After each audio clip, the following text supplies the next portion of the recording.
आज हम करेंगे क्लास 7 की महाभारत की बुक में से पाठ नंबर 4। पाठ का नाम है विदुर।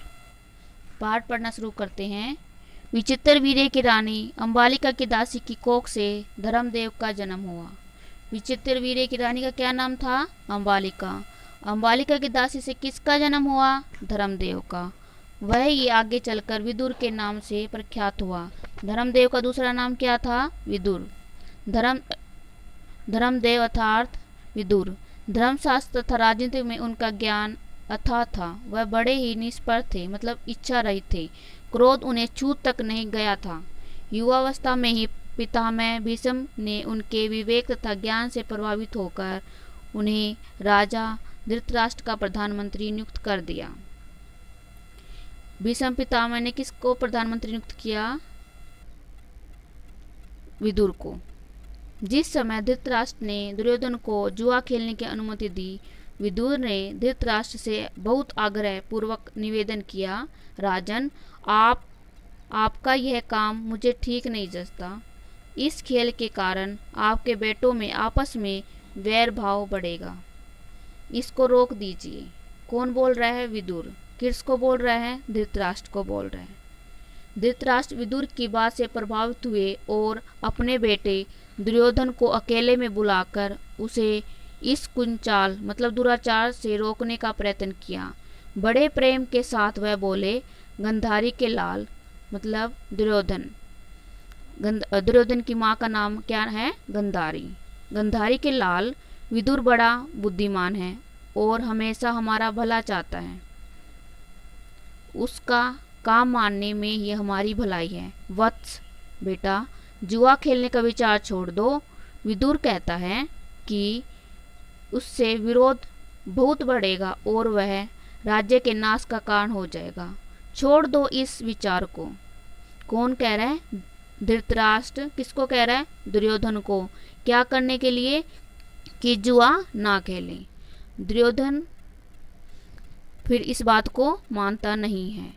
धृतराष्ट्र ने अपने बेटे को सही रास्ते पर लाने का प्रयत्न किया, किंतु दुर्योधन ने माना। वृद्ध धृतराष्ट्र अपने बेटे से बहुत स्नेह करते थे। अपनी इस कमजोरी के कारण उसका अनुरोध वह टाल न सके और युधिष्ठिर को जुआ खेलने का न्योता अर्थात निमंत्रण भेजना ही पड़ा।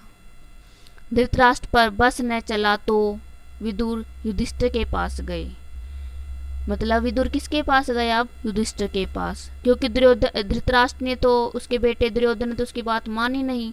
तो विदुर सोचने लगा कि हम अब धृतराष्ट्र के पास जाना चाहिए और वो युधिष्ठिर के पास गए। उनको जुआ खेलने को जाने से रोकने का प्रयत्न किया। युधिष्ठिर ने विदुर की सब बातें ध्यानपूर्वक सुनी। किसने सुनी? युधिष्ठिर ने। किसकी बातें सुनी? विदुर की।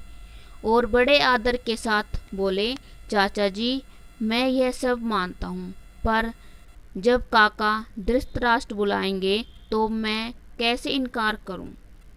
युधिष्ठिर कह रहा है विदुर से कि चाचा कौन है? धृतराष्ट्र। किसके? युधिष्ठिर के। अगर वो मुझे बुलाएंगे तो मैं कैसे मना कर सकता हूँ अपने चाचा की बात, मतलब धृतराष्ट्र की बात। युधिष्ठिर कहता है, युद्ध या खेलने के लिए बुलाए जाने पर न जाना क्षत्रिय का धर्म तो नहीं है। मतलब अगर कोई बुला रहा है तो अगर मैं नहीं जाता तो ये हमारे धर्म के खिलाफ है। यह कहकर युधिष्ठिर क्षत्रिय कुल की मर्यादा मतलब गौरव रखने के लिए जुआ खेलने गए। कौन गए? युधिष्ठिर। अब हम इस लेसन के प्रश्नोत्तर करेंगे। बच्चों, पाठ 4 पढ़ने के बाद अब हम इसके प्रश्नोत्तर करेंगे। प्रश्न नंबर 1 है, बच्चों, विदुर के बचपन का क्या नाम था? हमारा उत्तर होगा धर्मदेव। प्रश्न नंबर 2 है, विदुर किसके पुत्र थे? हमारा उत्तर होगा अंबालिका की दासी के।